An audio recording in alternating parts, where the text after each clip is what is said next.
What's going on, everybody? This is Out of Bounds once again. Thank you for your participation and your viewership in the first episode. We sent a little light today. I got my boy Ill Will, I got my boy Pedro, and I got Teah J. I am Darrion Gray. And apologies if I'm rushing through this intro, but I ain't gonna lie, I got to get straight to it today, y'all. I know this is a sports podcast, but we're gonna take a little deeper today. We talking about Sean Oakman. I got a question for y'all from the jump. Before I get into it, let's just give a little context around the Sean Oakman case. He was a player for Baylor who was a draft prospect until he was accused of rape by a girl on campus. And this weekend, it was proven that he was actually not guilty. So it brings up the conversation. What do you do about liars? So I'm going to ask y'all straight up. What should happen to the people who lied about rape? Tell me. To me, in my opinion, they should be locked up too. Because the thing is, they don't know the repercussions of them lying like that, because you're ruining people's careers. And there's actually people out there that gets affected by rape all the time. And it's blocking the stories from that. It's blocking stories of that being told from the public. So I just feel like people that play like that, they should get a hefty fine of being locked up. So I agree. I definitely think that they should have serious punishment. Because like you said, that's ruining their lives and their chances to do whatever they were trying to do. Yeah, Sean's trying to get back to the league right now because of that. To add my words, I believe that the woman should be held accountable if it's proven that what she proposed was false. I mean, there shouldn't be any leniency towards that accuser. Just because she's a girl, it just doesn't because matter. she's a girl, it doesn't have to be this way. I mean, the way in which people treat men from the standpoint of just an accusation upon words, it shouldn't be concluded so abruptly, in which they think that it's a downright conclusion that the defendant actually did the crime. Right. So, I mean, y'all ain't let me get it out yet. Yeah, I was saying it. I was gonna say that I don't think it's a slippery slope to say that all women who lied about being raped should be punished, because a lot of times it's hard to prove without a shadow of a doubt, because in the legal system we do have reasonable doubt. That's true. So that's what I was going to say. Is it slippery slope? Because if you give every time somebody is found not guilty, the accuser is punished, it's like... But women just got to realize that that's a serious issue. Like, mainly, most of these accusations that turn out not true, it stems from them falling for the player, but the player wasn't feeling them like that, really. And he thought it was just a one-night stand, and they get mad. So they're like, oh, I'm going to try to ruin his career because he didn't want to be with me. That's mainly where all the false accusations stem from. And that's childish way. That's how some girls are. Yeah. So, they might take advantage. Yeah. Exactly. They're going after girls like that, really. I mean, they're star athletes. You know, all the girls are going to, of course, want to be with them or, be involved with their name, so... But just because he rejects you doesn't mean you have to mess up his career by lying about rape. That's a big part that makes me. But unfortunately, they don't listen. I mean, they just want to see the world burn. I mean, if you want to put it that way. I mean, yeah. Yeah.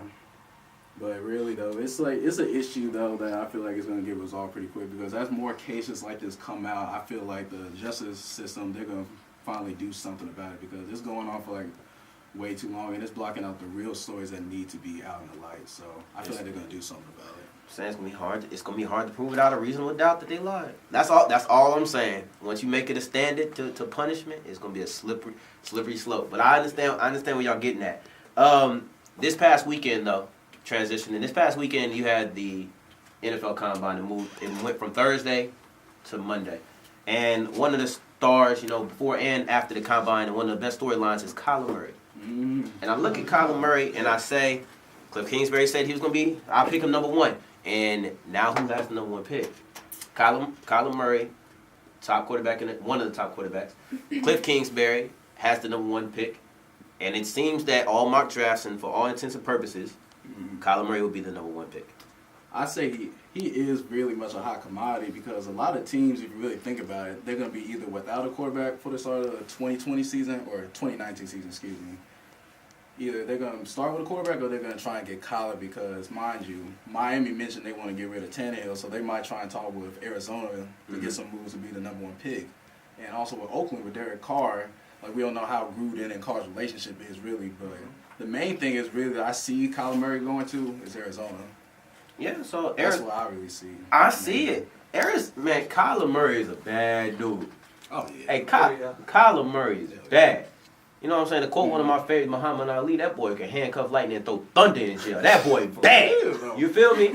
That boy bad. Like this man, before that game against UT that he lost, he hasn't lost a game since fourth We know. grade. We know about it. Really, you gotta be to not lose since fourth grade. Dominance, pure dominance right there. But Yeah. the thing is, he's special. He's special. But what happens? Arizona just picked a quarterback last draft in Josh Rosen. So the question is, what happens to my boy Josh? I mean, even though the right person should say like, yeah, he should give a chance. It's only been 1 year and it's a new coach. They gotta understand the NFL's a business. And then usually if the owners, general managers, all that, if they see a talent out there that they feel like is going to make a huge impact on their team right away, they're going to go for it. Nah, for real. So it's a For real. no-brainer they're going to go after Kyler. And Josh, you know, I wish my boy the best, but like maybe like New York, the Giants. Maybe they kick New Eli's York. old self out. Hey, what's up, man? It could be another destination for Murray. New York. They might be offloading Eli. So Well, we're going. I guess. there might. It's not a Okay. conclusion. It's not, All right, it so might. hold on. Are we going with the assumption that Arizona is picking him and he'll be off the board before anybody else gets the opportunity? Or are we saying that we're just not sure? I just feel. I'm sorry, go on. Well, you got to remember that Kyler Murray was deciding between baseball and football, Right.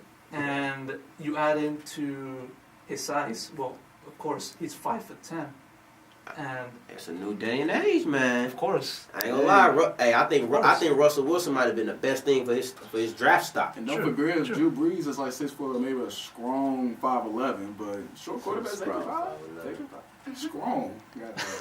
That's your boy too, so you better That put is some my boy. respect. I'm laughing at you. Strong, not 5'11". Strong with a C. Strong, that's a new word. Strong.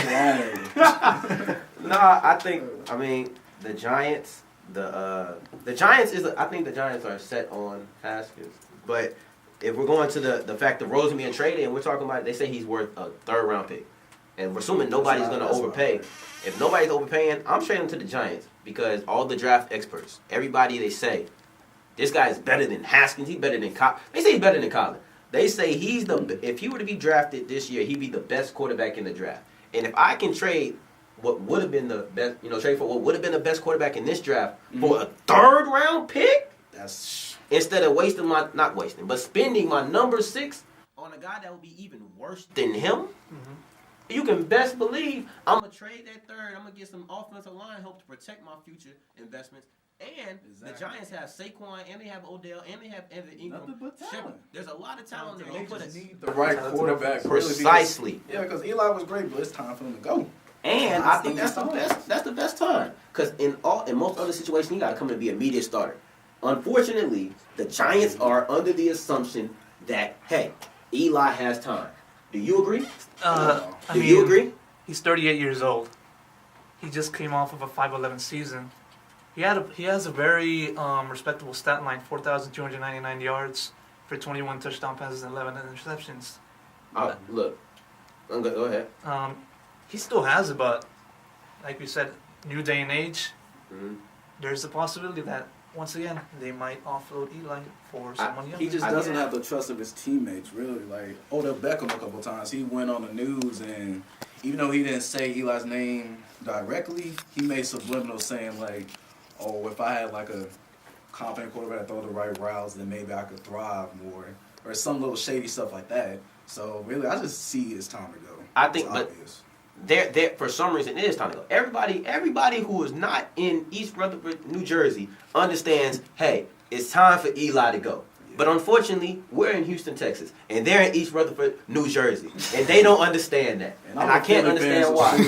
I can't understand why, but for some reason, the head coach and the general manager love Eli Manning. He's got 2 championships for the team. I understand it, but they're not ready yet. If they can trade for Josh Rosen or pick Dwayne Haskins, but let's go with the Rosen thing, have him sit behind for half a year. I think if you draft the quarterback early, you have Eli's poor play is not going to go on. Mm-hmm. You can do that when you got David Webb, I think, as the backup quarterback. I think so, yeah. Yeah. See, the fact that we got to scrunch up our face and say, I think so? No. Dwayne Haskins, if Eli has some troubles, Dwayne Haskins, Josh Rosen is the quarterback. I think that's the best situation for Josh Rosen, to be a New York Giant. Yes, to provide some background information on Rosen, from this past year, he finished with a 310 record. He passed for 2,278 yards, made 11 touchdown passes, had 14 interceptions, and had a 55% completion rate. Average, but yet again, he's 22. And he had no weapons. He Exactly. had a defensive minded head coach with, I'm not gonna say no weapons, but very few weapons. I'm gonna give him a pass. I think that wasn't enough weapons for a rookie quarterback to do something with. Yeah, these guys are something special. Oh yeah. But let me throw one sleeper out there. Oakland. I don't know about Gruden. Gruden has always made some interesting decisions. I don't know. People might not agree with it, but people say Gruden is the biggest gambler in the NFL. It is. And I could see Gruden going for. They have the capital. They have enough picks. They could throw a first out there because they have like 3 of them. They could throw it first, and he could be the next quarterback. They say you don't love Carr. Might need a new driver in there, and the new driver is Josh Rosen. Yeah, but Carr though, my thing on Carr was straight before Gruden came. Like that one season that Oakland had that bounce back season, he threw very well, and he executed the offense pretty well. So I think, who knows? It's hard to tell. Really. Who knows? But it seems like Gruden doesn't love him. But we're gonna transition now into basically the NBA and talking about what's wrong with the Lakers. Starting off with NBA news, the Lakers recently lost to the Clippers 113-105 and have been 3-9 since LeBron came back. Yeah, I mean, I ain't gonna lie. At one point he had him 4th in the Western Conference, and everybody's like, see, this is the LeBron, this is the GOAT that we knew. But then, since he came back, like TJ said, they've been 3-9. And without him, they weren't that successful. Yeah, and the Lakers, there's a whole bunch of stuff going on. Hold on, let me cut you, man. What's up? I know. We done talked off air. What is the one singular biggest problem with the second best team in LA? The thing with the Lakers, you can't narrow it down to one, but it's on really 3 things. LeBron James, yes, I said LeBron. The organization itself, meaning Magic, Pelinka, and the owner itself, Miss Jeannie Buss. And number 3, Luke Walton. LeBron, as of late, his defense has been so poor. Like, it's been very poor. And it doesn't help out that he always... New. Oh, no. And LeBron is fine. He's been one of the best two-way players in the league. He can play defense. But this year, he's just been slacking off, really. And the thing that makes it worse, really, is that he keeps going to the media saying, oh, is basketball the most important thing in the world? My teammates that. It's never on him. And the thing that distinguishes him from other greats, they have the room to talk about teammates, but they make sure they play 100% on offense and defense. Like LeBron, for example, the whole Bro, did you like the 2 Chainz album, yes or no? Oh, it was great. All right, then. So LeBron did a good job A&R.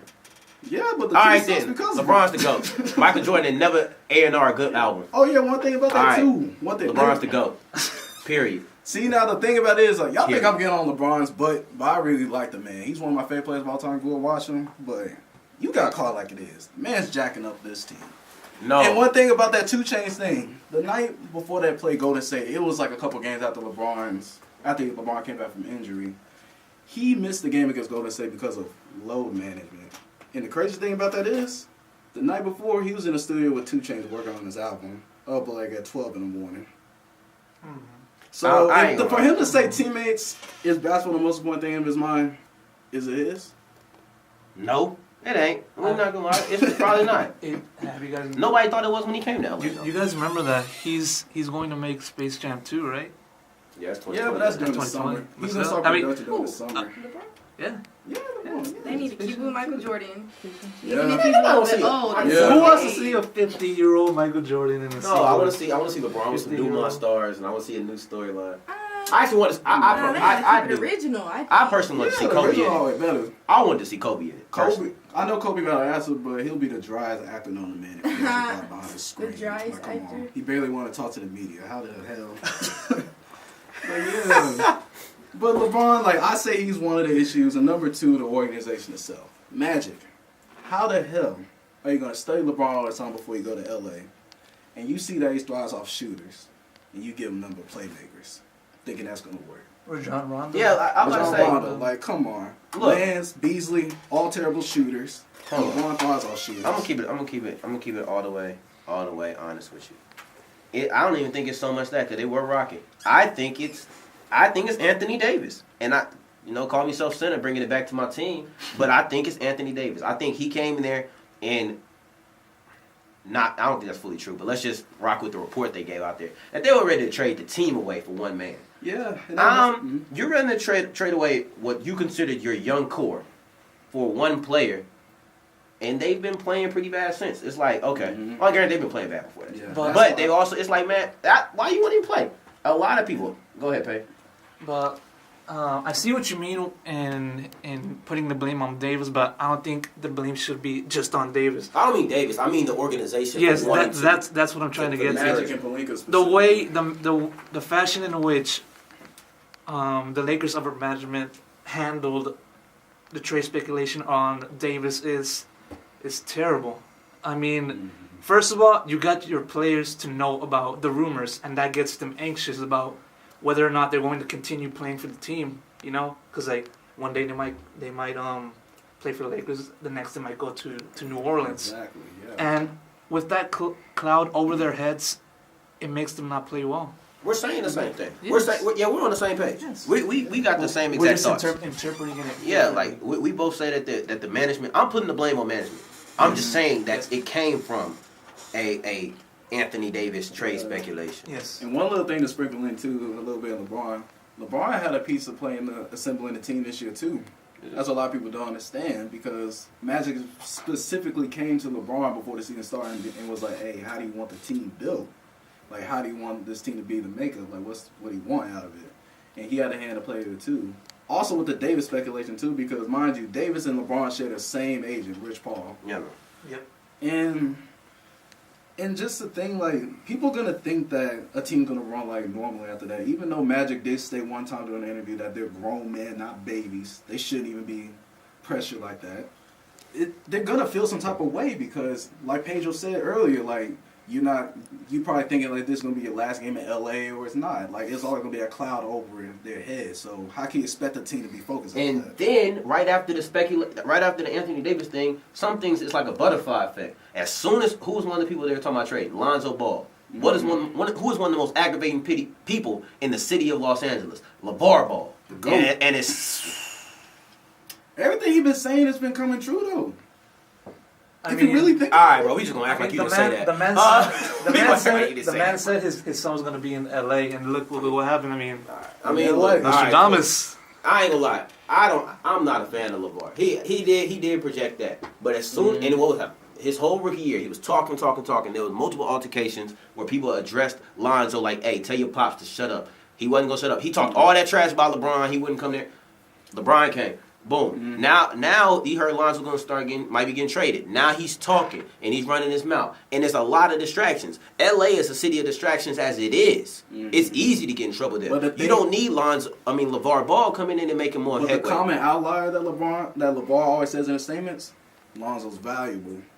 And I don't care, now, bro. especially now, like I the don't, defense that was the especially. problem. I understand The defense has been that terrible. Lonzo is. They what, 5-12 since he went out? I understand that he is a valuable asset. But at the same time, he's 21, these grown he can men, grow. these grown men not baby, yeah?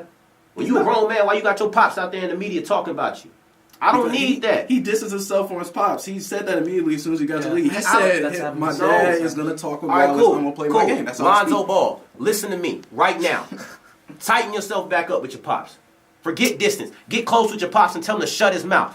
But We ain't, bro. It's done. No, it don't matter. It's one thing to speak the truth. I can say I can know 10 bad things about anybody on campus. That don't mean I need to expose them. That don't mean just because It's they're not facts. exposed, Just because it's I the know truth. so and so did somewhat, I don't need to say it. Just because it's the truth doesn't mean it needs to be spoken. And here's the thing I tell you with the organization too. How the hell are you gonna have some pedestrian? Yeah, I know LeVar's famous, but at the end of the day, he's a pedestrian in the basketball world. How you gonna have a pedestrian have harder takes than you and know how to run a team better than you? Somebody get him under control. Somebody get LeVar Ball under control and tell him to be quiet. He does not play.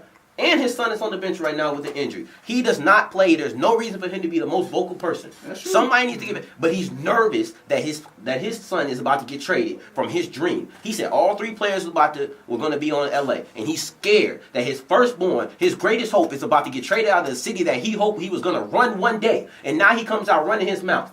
Now I understand that Alonzo was a valuable he's been player. that way though. He always been running his shut mouth. up. It'd be different if He's shutting it'd up. be different if he was spitting out just nonsense. No, Just it's spitting different because he facts. doesn't need to It's all speak, facts. period. He don't need to speak, period. My He wouldn't be pops- speaking my if the pops- Lakers were doing I'm gonna tell you good. right now, my dad better not watch this watch this podcast and go to the Herald and say something about how it's ran. Cause I'm gonna talk to him about it. You're not gonna do that.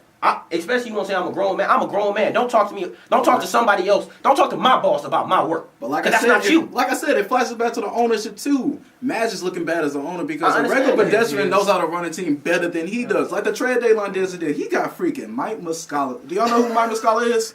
Yeah. Me neither. He's that So, one guy. They got Mike Muscala, no disrespect, Reggie Muscala. Bullock, and traded away Zubac, which averaged. One thing that I found out after LeBron got injured, he was averaging 15 points and 12 rebounds. Doing consistently. Doing better than JaVale McGee that's usually he was one of starting. the people But they that started traded the him trade. away. I understand. Why would I you understand do that. I understand that. But just because Magic has fault does not mean that LeVar doesn't. 2 wrongs don't make it right. It just makes 2 wrongs independently. That's all it is. That's true. all it is. And yes, That's to true. your third and final point, Luke Walton probably should be fired. Oh, yeah, He doesn't know how to run his team either. There's a lot of things going on up top. Let's just say this. Los Angeles is flawed, excuse me, because the Clippers are doing well. The Lakers are flawed on so many levels. There's 3 levels. You have the management. I mean, you have the ownership, you have the management, you have the players. And they flawed on every single one of them. Very flawed. Period. Very. For the players, let me put in some stats to provide some background.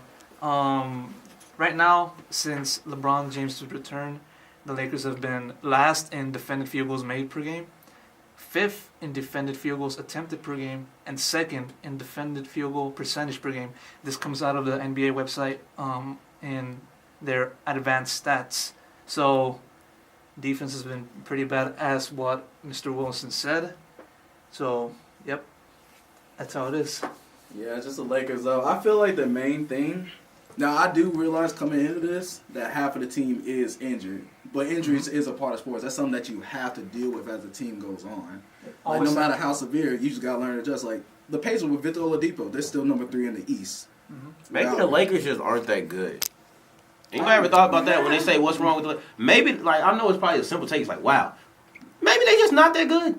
Like all these players that people want to be they want to be so great, maybe they're just not Like that they play good. for themselves. As a team, they're not good. Yeah. They have good players, but as a team, they're not. Yeah. That's what happens too if you set like a bunch of playmakers on one team. It's all ISO ball. Yeah. Like in every team, you gotta have a defender, you gotta have a shooter, you gotta have a scorer. You gotta have like a perfect balance to the whole team. So without that, you can't be a successful team if it's all one element. Exactly. But thank you guys once again. I appreciate you, Ilwa, you know what I'm saying? I appreciate you, Teah J. Appreciate you, Pedro. You got my No problem. vote. Look, I just want to thank everybody for showing out, too. You know what I'm saying? This has been Out of Bounds. We'll see y'all again next week. Best believe we're going to keep that consistency up. Peace out, See you baby. later. I got both cameras, right? Hey, dude, that shit.